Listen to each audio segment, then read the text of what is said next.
இப்போ இப்போ வந்து 2D ஷேப்பில் வந்து நம்ம என்ன பார்க்க போறோம்னா ரெக்டாங்கிள் அதோட ப்ராப்பர்ட்டிஸ் பார்ப்போம். இப்போ ரெக்டாங்கிள் ஷேப் ரெக்டாங்கிள் வந்து இருக்குது. இதில் வந்து என்னதுன்னா 4 சைட்ஸ் வந்து இருக்குது. அதுக்கப்புறம் 4 கார்னர்ஸ் இருக்குது.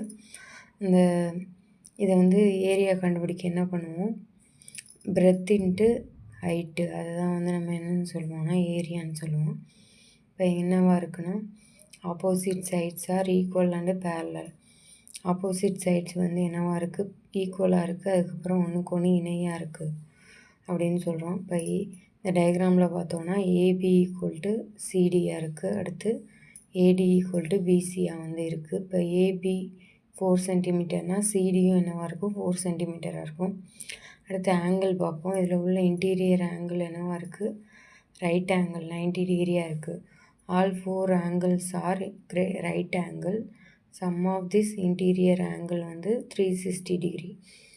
உள்ளே இருக்க இன்டீரியர் ஆங்கிள் ஆட் பண்ணால் நமக்கு என்ன கிடைக்குன்னா 360 டிகிரி கிடைக்கிது. Diagonals are equal and bisect each other.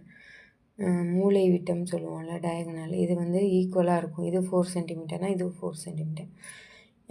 பிடி வந்து 4 சென்டிமீட்டர்னால் ஏசியும் 4 சென்டிமீட்டராக தான் இருக்கும். ஒன்றுக்கு ஒன்று குறுக்கிடுது அப்படின்னு வந்து சொல்கிறோம்.